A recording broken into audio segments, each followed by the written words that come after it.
I want to share briefly, hopefully I can do this briefly, about my mysterious interaction with the Spirit. How many of you have heard my call to ministry? Some of you have heard the story a little bit. I want to give you like a 5-minute version here. And the reason I'm giving you this 5-minute version is because this is the greatest reminder in my life that I can't figure all this stuff out. Because the Lord worked in my life in this event in a way that He doesn't normally work. And I know that it's true, so I can't say God doesn't do that, but I also can't outline it and say, well, this is how He does things, because it's not normally how He does things. So just the 5-minute version here. Many of you know I came to church here when I was in college. Karen doesn't know the whole story, so we were talking beforehand, and she said, this is where you were active in college? And I said, this is where I came to church in college. She gathered the difference there. I was not on fire for the Lord during college, but I came here. I wasn't like in super rebellion against the Lord. But then after college, I kind of wandered away from the fellowship of the church. I don't feel like I really rebelled against the Lord in major terms, but I was not connected to a church. I had a relationship with a girl here in Clemson. I was living in Tennessee. I spent all my weekends in Clemson. And it's not Andrea, by the way. She knows this story, by the way. It's okay. She's right back there. She's heard this story before. It turns out really good, by the way. It's a great ending. So I was spending all of my weekends here. I would leave work on Friday afternoon, about 2.5-hour drive from Tennessee. I would come spend the weekend with my roommates, my former roommates who were still in college. And I would spend the whole weekend here, and when they went to bed on Sunday night, I would go back to work. I would drive back to Johnson City, Tennessee. That was kind of the pattern for the first 6 to 8 months that I was living in Johnson City. And then through a series of events and decisions that I still can't explain, I decided to stay in Johnson City on the weekend of my birthday. I had tickets to an away game that Clemson was playing in, and just said, no, I'm just going to stay in Johnson City. And my friends were like, you don't know anybody in Johnson City, and it's your birthday. What are you doing? Long story short, I got involved in a church starting that morning. Outreach really helps, by the way.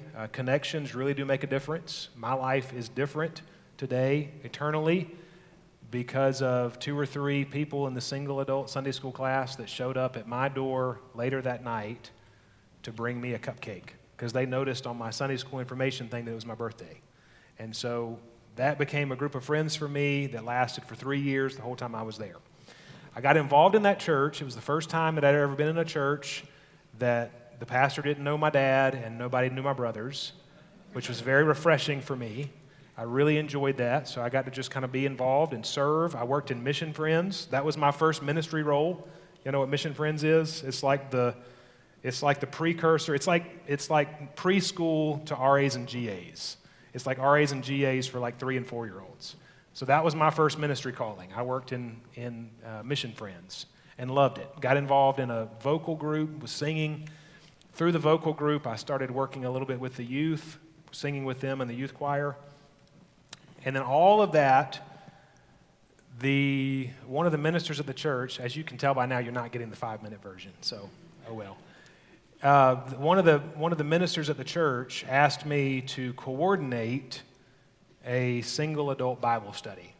Now, what I thought he meant by that was, hey, there's a great group of y'all that loves to do life together.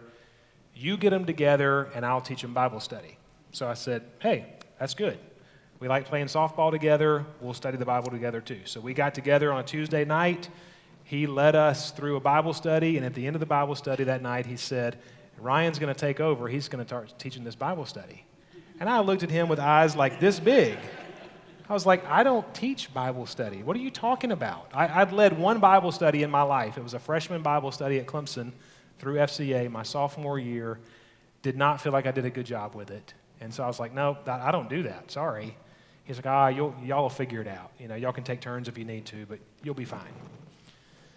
So I start teaching that Bible study. I grew up in a church. obviously, Dad was a pastor. He's a great Bible teacher. I grew up with great Bible teaching, but I did not consider myself to be a Bible teacher in any way, shape, or form. I had one commentary, and out of all the books in the Bible, I chose the book of Acts. Like, don't choose the book of Acts to do your first Bible study. It's a weird book. It's like almost as bad as choosing Ezekiel. But I chose Acts. I started teaching. And in the midst of the teaching, I figured out, hey, God is doing something through me that I didn't know I could do. And it was fun, it was invigorating, and I really enjoyed it. So fast forward, we start doing that for 2 or 3 months, maybe 1 or 2 months at this point. All right, now, none of that's really weird. Here's where it starts to get weird. I was still occasionally coming back to Clemson. So I came back, this would have been, I think, in fall of '99. We played Florida State at home, I believe. I think it was the Florida State game. Now, I've gone from being a heathen that goes home on Sunday night to now being a church guy that goes home on Saturday night. So I'm driving home on Saturday night, still very late, waited till they went to bed on Saturday night. I'm driving up the mountain on what used to be 1923, headed towards Asheville, Johnson City. And I don't know any other way to describe it than to use the language that I've often used to describe this. And what I say about it is it was the most spirit-filled time of worship I've ever had individually. At that time we had what was called a CD, and you would put a CD into the player. Like, we don't even use CDs anymore, and some of you are like 8-track, cassette tape. But I used to have CDs that I would physically put in the player, and I was listening to Christian worship, which I often did. That was not unusual. But something about that night I knew was unusual. Like, I could tell there's something different about this time of worship. And I explained it to my parents much later as if the Holy Spirit was riding in the car with me. It's very bad theology because the Holy Spirit was riding within me. He was not sitting beside me. So, and then here's where it gets super weird. Because this is language I've never used before, I don't think. And I don't think it's ever language I've used since. But I called that guy that got me involved in teaching the Bible study. They were kind of like my spiritual parents in Johnson City. He was a mentor. She was a piano teacher for me and also the vocal group leader. I called them after church. And as good as I can remember it, I said to them verbatim, the Holy Spirit is preparing me for something. And I don't know what it is, but I want you to pray for me that when I know what it is, I'll say yes. I've never said anything like that before. I don't, if you asked me how do I know that the Holy Spirit was preparing me for something, I have any clue. I have no clue. But they said, okay, we'll pray for you. Our Bible study is on Tuesday. That was on a Sunday, I think. The following Tuesday, 9 days later, not 2 days later, but 9 days later, I'm preparing for my Bible study. I have my commentary open, laying in my bed in my house, and as clear as a bell, not in an audible voice, but in a complete sentence in my mind, the Lord said to me, you need to go to seminary. Not once in my entire life have I had that thought, ever.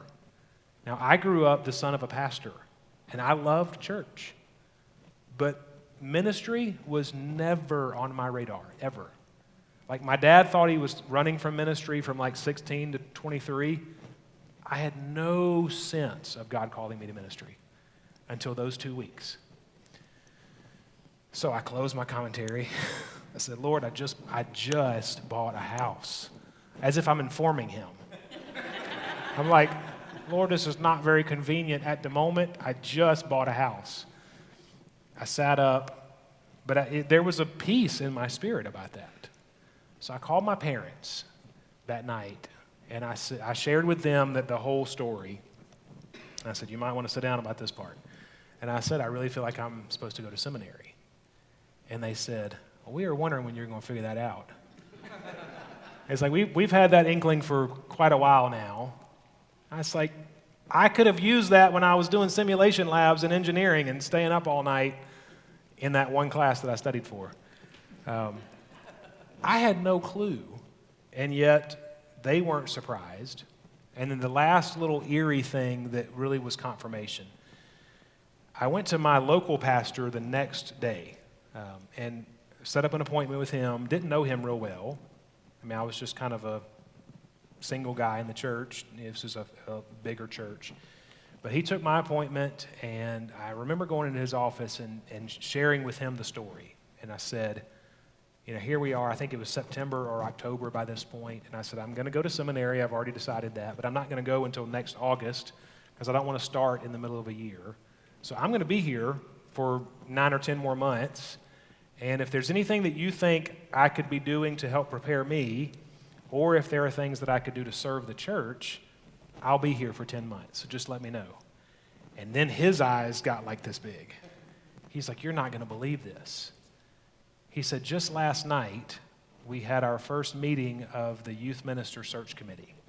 The guy that asked me to teach the Bible study, he had been the youth minister, but he had recently moved into the adult education outreach position. So the youth ministry position was open. And almost exactly at the same time as the Lord was telling me to go to seminary, the search committee was meeting for the first time, and their first conversation was, what are we going to do in the interim? And somebody said, have y'all ever considered Ryan Goodroe? Maybe he would serve as our interim. And when the pastor told me that, I was like, you got to be kidding me. So in the span of like 3 weeks, I went from a guy who had no clue how to teach a Bible study, who was then teaching a weekly Bible study, to then I became the youth minister. And this is a youth ministry just as big as Utica, if not a little bit bigger. We had 50 or 60 kids on a regular basis who then had the book of Acts taught to them for the next year as well. Because I didn't know what else to do, so I just taught that one again. Now, I share all of that just as a personal reminder that the leading of the Holy Spirit is sometimes very, very mysterious. Now, I think one of the reasons he was gracious enough in that particular case to be so very clear was because that's a big life change. And ministry is not something that you need to do with a lot of lack of clarity. But the way in which he did it is very mysterious. I wish I could say that on a weekly basis, I hear the Lord speaking in that kind of a way. I don't. I really don't. I don't have that kind of a dynamic conversation with the Lord regularly at all. But in that moment, it was very, very, very clear. And so I cannot say, no, the Lord doesn't speak like that anymore. Because I know he did to me. I wish he did it more, but I know he does it. So I just tell you all of that to say that God leads his people through the mystery of the Spirit.